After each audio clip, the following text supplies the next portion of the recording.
Assalamualaikum warahmatullahi wabarakatuh. Teman-teman semua, kembali lagi di channel aku bersama aku Eka. Semoga senantiasa selalu sehat ya. Nah, kali ini aku mau share informasi terbaru dan ini resmi dari BKN terkait apa saja yang dapat menyebabkan pembatalan kelulusan atau teman-teman yang sudah lulus dinyatakan lulus itu bisa menjadi tidak memenuhi syaratnya. Semua ini adalah tergantung dari pemberkasan teman-teman. Jadi data yang diupload harus benar, kemudian pengisian DRH dan DRH perorangan dan riwayat itu juga harus benar gitu ya, dan dokumen yang diupload harus sesuai yang dipersyaratkan gitu ya. Namun ini ada beberapa ketentuan yang menyebabkan peserta itu menjadi gagal ya. Nah, ini harus diperhatikan oleh teman-teman. Apa saja yang bisa menyebabkan peserta itu tidak lulus? Simak terus video ini teman-teman. Yang belum subscribe silahkan subscribe, klik tanda loncengnya yang notifikasi semua supaya teman-teman dapat pembaharuan video terbaru dari aku. Dan teman-teman bisa ikuti grup yang ada di Telegram. Kalau grup WhatsApp udah penuh sepertinya ya. Lalu bisa follow akun Instagram ataupun Facebook saya gitu ya teman-teman. Kalau ada pertanyaan silahkan di link komentar. Kita simak video berikut ini. Oke teman-teman, nah yang dapat menyebabkan peserta itu menjadi tidak memenuhi syarat atau dianggap tidak lulus. Jadi yang sudah lulus tidak 100% nanti akan lulus ya teman-teman. Semua tergantung validasi ya, data yang diupload kemudian akan dicek nanti kebenarannya gitu ya. Apa saja? Yang pertama adalah batas usia pelamar. Nah, jadi bisa jadi ketika mendaftar itu hanya menggunakan KTP gitu ya. Usia yang digunakan adalah berdasarkan di data KTP. Namun untuk di data ijazah itu berbeda. Nah, itu yang menjadi permasalahan teman-teman. Ketika datanya berbeda. Bisa jadi di usia KTP memenuhi syarat namun di ijazah tidak memenuhi syarat. Nah, itu juga bisa menyebabkan peserta tidak memenuhi syarat, dianggap tidak memenuhi syarat atau tidak lulus gitu ya teman-teman. Jadi sebisa mungkin data yang ada di KTP, KK, ijazah itu adalah sama batas usianya gitu ya. Jadi batas usia yang dipersyaratkan atau yang dihitung adalah saat pertama kali teman-teman itu mendaftar di SSCN ya, mendaftar CPNS, itu yang diperhitungkan. Namun kalau seandainya sekarang sudah lebih 35 tahun lebih, yang saat ini itu tidak masalah. Namun di awal pendaftaran itu kurang dari 35 tahun gitu ya. Jadi yang diperhitungkan adalah pada saat awal mendaftar. Nah, yang kedua adalah tidak pernah dipidana dengan pidana penjara berdasarkan putusan pengadilan yang sudah mempunyai kekuatan hukum gitu ya. Nah, oleh karena itu peserta CPNS itu kan diwajibkan membuat surat, menandatangani surat pernyataan 5 poin gitu ya, dan surat pernyataan yang dipersyaratkan atau tambahan oleh instansi.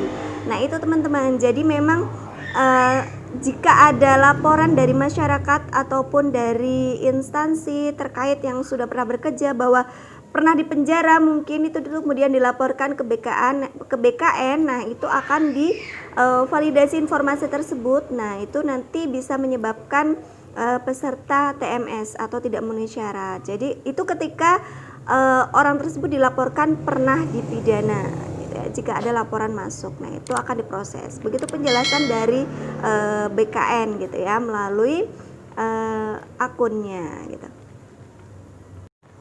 Nah, yang ketiga itu adalah tidak pernah diberhentikan dengan hormat, tidak atas permintaan sendiri atau tidak dengan hormat sebagai calon PNS atau PNS, prajurit Tentara Nasional Indonesia, anggota kepolisian negara Republik Indonesia, atau diberhentikan tidak dengan hormat sebagai pegawai swasta, termasuk pegawai badan usaha milik negara atau badan usaha milik daerah. Jadi jika peserta terdapat laporan bahwa pernah diberhentikan dengan tidak hormat gitu ya, maka hal itu dapat menyebabkan peserta tersebut tidak memenuhi syarat atau gagal dalam kelulusan CPNS gitu ya.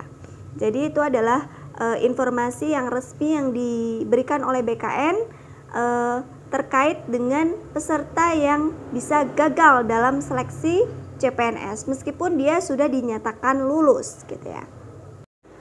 Nah, yang selanjutnya adalah tidak berkedudukan sebagai calon PNS, prajurit Tentara Nasional Indonesia atau anggota Kepolisian Negara Republik Indonesia. Nah, jadi jika ditemukan data teman-teman yang mungkin mendaftar atau sudah dinyatakan lulus dan masih berkedudukan sebagai calon PNS atau prajurit TNI atau anggota kepolisian, maka sudah positif ya teman-teman, itu akan menggugurkan teman-teman dalam seleksi CPNS karena hal itu benar-benar peraturan yang ditegakkan. Jadi memang sudah tidak boleh gitu ya. Jika ketahuan ya dianggap gugur gitu ya teman-teman. Nah, jadi hal ini harus diperhatikan teman-teman, memberikan data sebaik mungkin, sejujur mungkin ya. Jangan datanya ada yang tidak ada menjadi ada gitu. Jangan ya, sejujur mungkin, sebisa mungkin jujurlah dalam memberikan data, karena itu nanti akan berpengaruh teman-teman. Ketika data yang disampaikan A ternyata ketika divalidasi kok B, nah itu menjadi permasalahan dalam pemberkasan teman-teman gitu ya. Oke, selanjutnya adalah tidak menjadi anggota atau pengurus partai politik atau terlibat politik praktis. Nah, ini banyak banget pertanyaan teman-teman ya, baik di kolom komentar ataupun DM ya. Jadi Kak, kalau seandainya keluarga saya yang menjadi anggota parpol seperti apa? Nah, kalau ini kan ketentuannya kita ya teman-teman. Jadi teman-teman yang mendaftar CPNS tentunya yang divalidasi adalah teman-teman gitu ya, yang bersangkutan gitu ya. Kalau anggota keluarga ataupun saudara ataupun siapa itu tidak berpengaruh ya menurut saya, karena memang yang bersangkutan adalah teman-teman gitu ya. Jadi yang akan dicek posisinya pengurus partai politik atau terlibat politik praktis itu teman-teman. Kemudian ada juga pertanyaan, saya pernah dimintain data gitu ya, menulis KTP ataupun apa dalam pilkada gitu.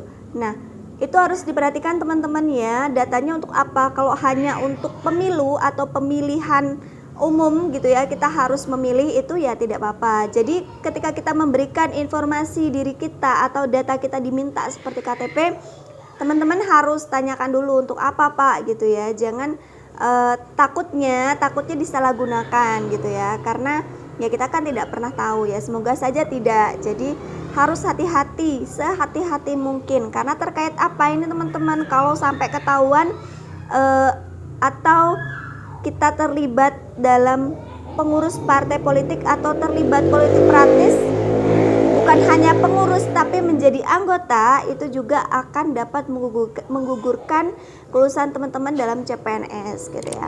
Jadi hal-hal yang sepertinya tidak terlalu tidak sepele gitu ya, tapi ini berakibat fatal gitu ya teman-teman. Nah, yang selanjutnya adalah jadi dalam surat pernyataan 5 poin itu kan kita bersedia ditempatkan di seluruh wilayah negara Kesatuan Republik Indonesia atau negara lain yang ditentukan oleh instansi pemerintah. Nah, ketika kita melanggar atau menolak ditempatkan, maka itu bisa menyebabkan pembatalan kelulusan CPNS gitu ya. Jadi teman-teman, dalam pernyataan 5 poin kita harus siap ditempatkan dimanapun ya, sesuai dengan ketentuan dari instansi pemerintah gitu ya. Jadi kalau kita menolak ya otomatis kita akan tidak luluskan atau dibatalkan kelulusannya.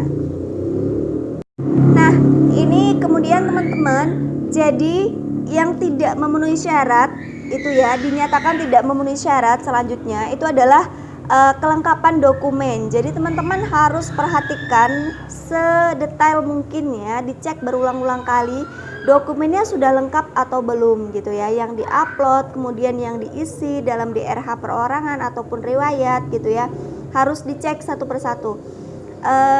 Bila perlu teman-teman meminta lah temannya atau saudaranya untuk bisa mengecek juga gitu ya, barangkali kita ada yang kelewatan atau ada yang lupa. Nah, supaya apa? Jadi ada ketentuan, kalau dokumen tersebut tidak lengkap maka peserta dinyatakan tidak memenuhi syarat. Nah, itu harus diperhatikan teman-teman ya.